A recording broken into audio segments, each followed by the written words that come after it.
మత్తయి సువార్త 3వ అధ్యాయము. ఆ దినములయందు బాప్తిస్మమిచ్చు యోహాను వచ్చి, పరలోక రాజ్యము సమీపించి ఉన్నదని, మారు మనసు పొందుడని యూదయ అరణ్యములో ప్రకటించుచుండెను. ప్రభువు మార్గము సిద్ధపరచుడి, ఆయన త్రోవలు సరాళము చేయుడని అరణ్యములో కేకవేయునొకని శబ్దము అని ప్రవక్త అయిన యెషయా ద్వారా చెప్పబడిన వాడితడే.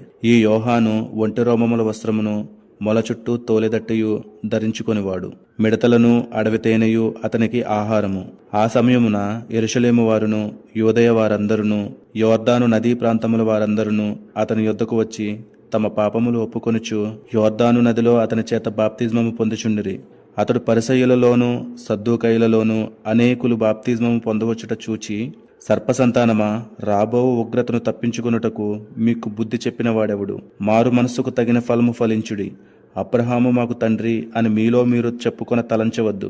దేవుడు ఈ రాళ్ల వలన అబ్రహామునకు పిల్లలను పుట్టింపగలడని మీతో చెప్పుచున్నాను. ఇప్పుడే గొడ్డలి చెట్ల వేరున ఉంచబడి ఉన్నది గనుక మంచి ఫలములు ఫలింపని ప్రతి చెట్టును నరకబడి అగ్నిలో వేయబడును. మారు మనస్సు నిమిత్తము నేను నీళ్లలో మీకు బాప్తిస్మం ఇచ్చుచున్నాను. అయితే నా వెనుక వచ్చుచున్నవాడు నాకంటే శక్తిమంతుడు. ఆయన చెప్పులు మోయుటకైనను నేను పాత్రుడను కాను. ఆయన పరిశుద్ధాత్మలోను అగ్నితోనూ మీకు బాప్తిస్మం ఇచ్చును. ఆయన చేట ఆయన చేతిలో ఉన్నది. ఆయన తన కళ్ళమును బాగుగా శుభ్రము చేసి గోధుమలను కొట్టులో పోసి ఆరని అగ్నితో పొట్టును కాల్చివేయునని వారితో చెప్పాను. ఆ సమయమున యోహాను చేత బాప్తిస్మం పొందుటకు యేసు గలిలయ నుండి యోర్దాను దగ్గరనున్న అతని యొద్దకు వచ్చెను.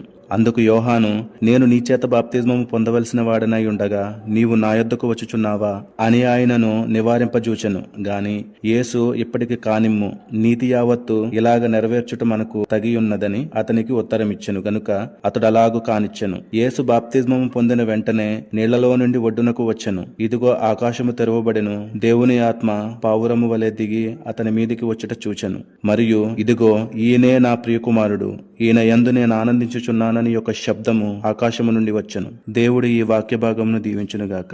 ఆమేన్.